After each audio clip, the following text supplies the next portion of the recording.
Em nome do Pai, Filho e Espírito Santo, amém.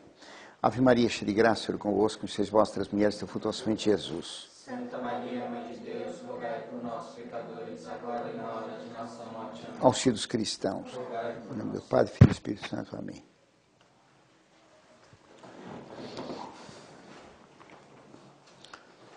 Então, esta aula de hoje é sobre Napoleão e a Revolução Francesa. Ela põe um problema bastante interessante.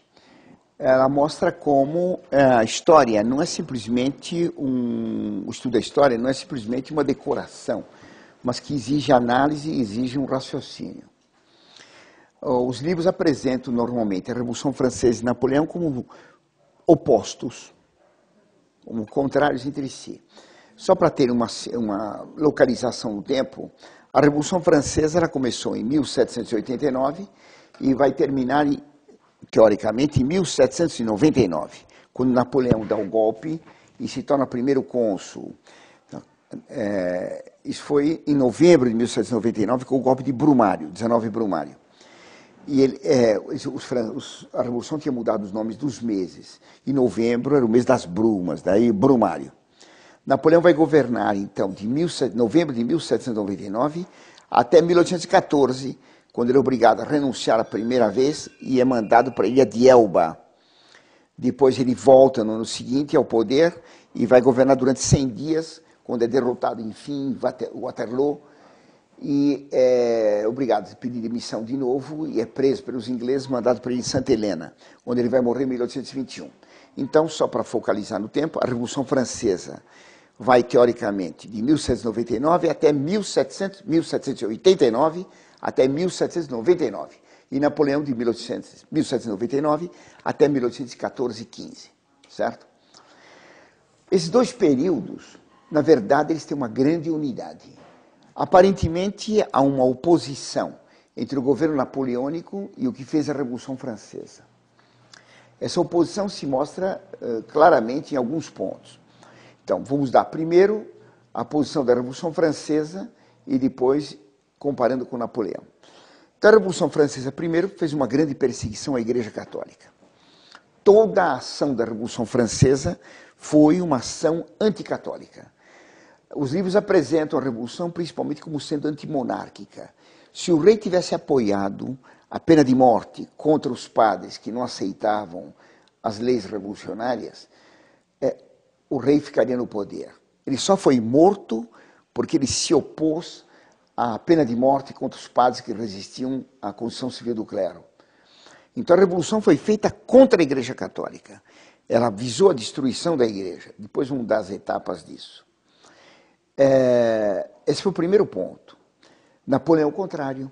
Napoleão fez um acordo com a Igreja. Em 1802, ele fez uma concordata com o Papa Pio VII.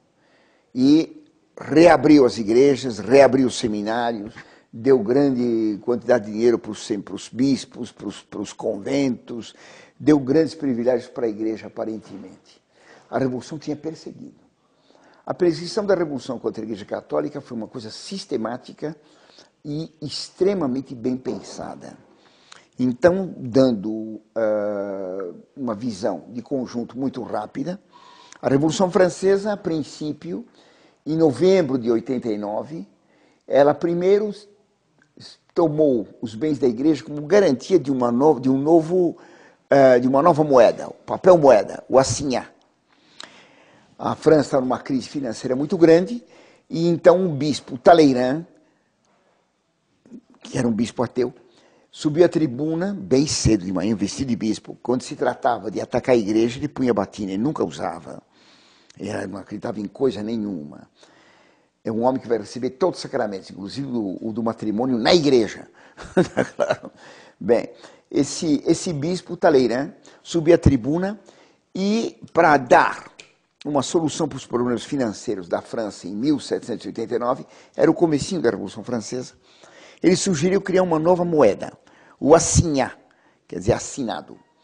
A base para dar sustento, lastro a essa moeda, tinha que ser alguma riqueza concreta. Como não havia outra riqueza, ele sugeriu que se tomassem os bens da igreja em hipoteca. Quer dizer, a garantia para a nova moeda, que ia ser impressa em papel, até então a moeda era de ouro, a garantia para a nova moeda em papel seriam as propriedades da igreja. A Revolução prometia que não pegaria as propriedades, mas que apenas elas serviam de lastro. Prometia não tocar, principalmente no Palácio dos Bispos, o que deixou os bispos bastante gratos. Mas as terras da igreja, as terras dos conventos, das abadias, elas serviam, os grandes edifícios, os grandes conventos nas cidades, serviriam de garantia para a nova moeda. Os bispos, para se mostrarem avarentos, aceitaram. Então, a primeira parte foi essa.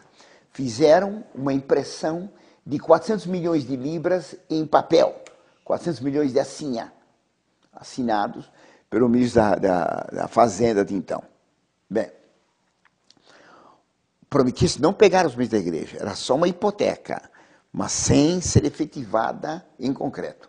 É claro que pagaram todas as dívidas, e gostaram tanto de se livrar das dívidas tão depressa, que imprimiram de novo mais alguns centenas de milhões de assignat, e foram imprimindo.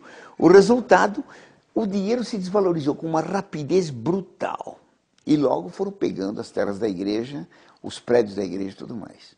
O primeiro passo, então, foi se apoderar dos bens da igreja, porque a igreja empobrecida, ela não teria meios de defesa, porque qualquer defesa organizada exigiria dinheiro, e a igreja, não tendo mais riquezas, não podia mais se defender.